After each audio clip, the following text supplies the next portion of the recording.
नमस्कार, आप देख रहे हैं NS24x7 न्यूज। मैं हूं आपके साथ कनिका। तो बढ़ते हैं खबरों के साथ।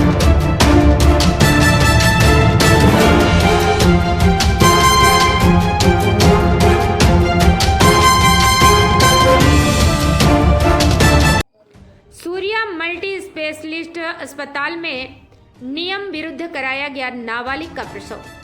जी हां, बाल कल्याण समिति ने की अस्पताल पहुंचकर जांच पड़ताल। अस्पताल प्रबंधन ने बेसमेंट की सीढ़ियों के नीचे छुपा कर रखा था नाबालिग का फोटो। सागर स्वास्थ्य विभाग द्वारा भले ही नियम कायदों के एक कसीदे पढ़े जाते हों, लेकिन जमीनी हकीकत यह है कि जिला मुख्यालय पर ही नियमों की धज्जियां उड़ाई जाती हैं।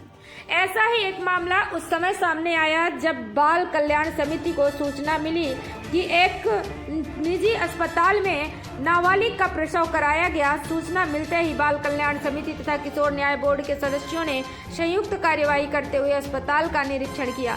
जहां अस्पताल प्रबंधन द्वारा समिति तथा बोर्ड के सदस्यों को रोकने का भरसक प्रयास किया गया, लेकिन मौजूद सदस्यों के साथ कुछ समाज सेवियों द्वारा बमुश्किल नाबालिग को खोज लिया गया तथा सुरक्षित जिला अस्पताल में भर्ती कराया गया।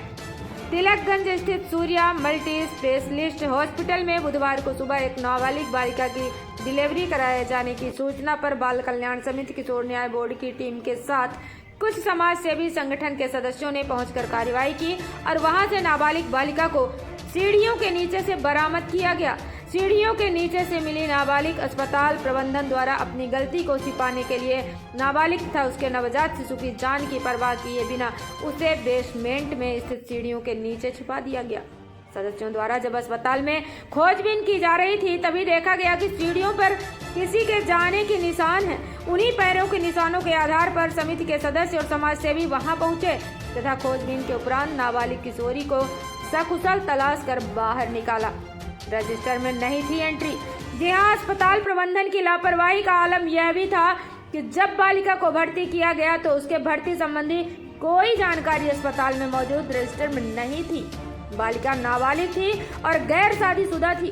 इसके बाद भी पुलिस को कोई सूचना प्रबंधन द्वारा नहीं दी गई थी। साथ ही उसके साथ मौजूद परिजनों को भी अस्पताल प्रबंधन ने छिपा दिया था, जिससे अस्पताल प्रबंधन का उद्देश्य साफ समझ में आ रहा था कि वह नियम विरुद्ध कार्य करने में संलिप्त थे। पूरे मामले में जब अस्पताल प्रबंधन से जानकारी ली गई तो प्रबंधन के पास नाबालिग से संबंधित न रजिस्ट्रेशन, न ही आधार कार्ड और न ही चिकित्सा संबंधी कोई भी दस्तावेज समिति के सदस्यों को उपलब्ध कराए गए। डॉक्टरों ने सदस्यों को धमकाया। सूचना मिलने पर मामले की जांच करने पहुंची बाल कल्याण समिति तथा किशोर न्याय बोर्ड और समाज सेवियों को अस्पताल में मौजूद डॉक्टरों ने तथा अस्पताल प्रबंधन द्वारा धमकाया गया और राजनीतिक रसूखदारों से भी फोन कराकर कार्रवाई रोकने का दबाव बनाया गया। अस्पताल में मौजूद चिकित्सक मोहम्मद अजहर खान व अन्य लोगों द्वारा समिति से अभद्रता करते हुए देख लेने की धमकी दी गई। इतना ही नहीं, अस्पताल के कर्मचारी के फोन पर शहर के एक नेता द्वारा समिति के सदस्यों को भी धमकी दी गई। मौके पर समिति द्वारा पुलिस को सूचना दी गई, जिसके बाद पुलिस ने पहुंचकर कार्रवाई करते हुए अस्पताल प्रबंधन से जानकारी दी तथा नाबालिग से उसके हाल चाल और स्वास्थ्य संबंधी जानकारी ली। नाबालिग के परिजनों से भी उसकी देखरेख और नवजात की देखरेख करने की बात कही। साथ ही बालिका को जिला अस्पताल में उचित देखरेख के लिए भर्ती कराया गया। इस पूरी कार्यवाही में बाल कल्याण समिति अध्यक्ष श्रीमती किरण शर्मा, सुरेंद्र सेन, अनीता राजपूत, अनिल रैकवार, भगवत शरण बनवारिया, किशोर न्याय बोर्ड सदस्य वंदना तोमर, चंद्र प्रकाश शुक्ला सहित समाज सेवियों में उमेश सराफ सहित अन्य लोग शामिल रहे।